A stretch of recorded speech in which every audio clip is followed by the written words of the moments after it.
Assalamualaikum warahmatullahi wabarakatuh. Kembali lagi dengan channel saya, Aquaculture AMSC.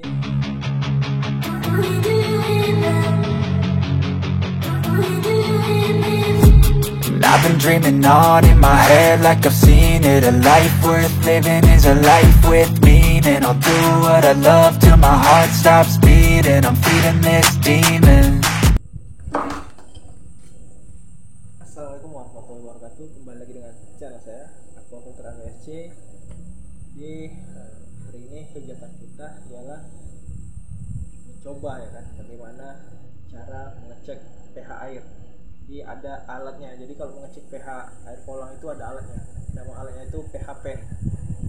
Kalau merek itu banyak sih, ada Hana, ada macam lah merek. Jadi kenapa? Mungkin ada yang bertanya kan, emang kenapa harus pH air kolam itu dicek? Kok penting gitu, ya kan? Jadi kenapa pH air kolam itu penting dicek, ya kan? Karena pH itu bersangkutan, ya kan, bisa berpengaruh juga kepada nafsu makan si udang, ya kan? Jadi nafsu makan si udang. Jadi kalau pH-nya itu terlalu rendah atau terlalu asam, ya kan? Nah, ya sebelum itu pH itu ada dua macam.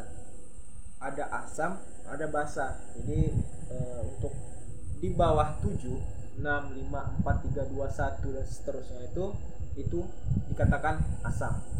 Jadi kalau di atas 7, 8, 9, 10 dan seterusnya itu dikatakan basa. Jadi Bang, itu 7 itu apa Bang? 7 itu itulah titik netral. Ya, netral. 7 itu tuh pH yang netral. Jadi pH-nya itu bagus. Biasanya minuman itu pH-nya 7 sampai 6. Jadi untuk standar toleransi untuk kolam, terutama untuk udang, itu lebih kurang sekitaran 6,5 sampai 8,5. Itu yang toleran. Tapi tidak menutup kemungkinan di lapangan itu bisa berbeda. Ini kan secara teori dan telah dilakukan beberapa riset. Jadi sekitar segitu. Di lapangan juga bisa terjadi di bawah 6 atau 5, atau bisa di atas 8, ada 9, 10, ya kan? Itu tidak bisa menutup kemungkinan, karena bisa saja ada. Akan tetapi itu semua harus kita balancekan atau kita tata. Jadi kalau teknis itu bermain air, jadi, ya kan? Jadi supaya bagaimana cara supaya si udang itu nyaman di kolam kita. Jangan lupa nonton terus. Kalau emang ada yang mau ditanya, silakan komen di bawah ini, di bawah kolom komentar. Jangan lupa like, share, dan subscribe channel ini supaya bisa berbagi ilmu terus, kan, supaya bermanfaat bagi kita semua.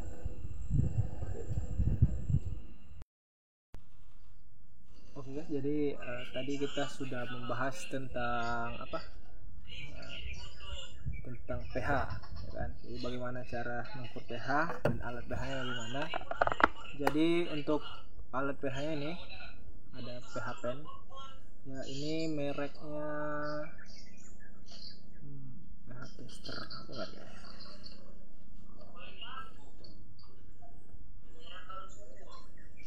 Waterproof. Jadi di sini di alatnya ini mereknya kurang tahu juga ya, apa ya, double Jackson. Jadi ini ada waterproof. Jadi ini dia alatnya ini pH meternya dia tahan air.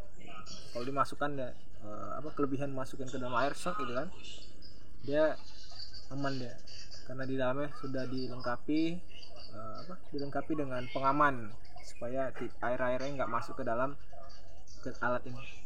Jadi ini alatnya ada 3 tombol di sini. Ada itu kalibrasi, ya, hampir sama kayak refraktor kemarin. Kalibrasi. Ini ada hold end. Hold end ini nanti ketika telah sampai ke gitu ya. Kemudian ada tombol on off. Tombol on off ini gunanya untuk menghidupkan dan mematikan alat ini. Jadi untuk pertama, kalau kita mau menggunakan ini, pertama tekan tombol on. Tekan dah, ini kelihatan on. Tunggu sampai angkanya turun, ya kan? Jadi sebelum digunakan dia Setelah turun baru tekan kal ini, tunggu sampai selesai, sampai angka berhenti.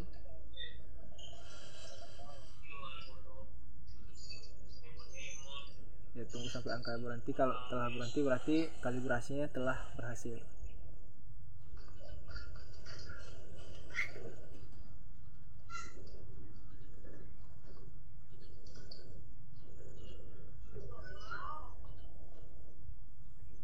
Jadi setelah dikalibrasi, cara penggunaannya setelah dikalibrasi, kemudian ambil air sampel, air kolam, ya kan. Nah, ini kita pakai air kolam lagi, pakai gelas yang kemarin, ya kan.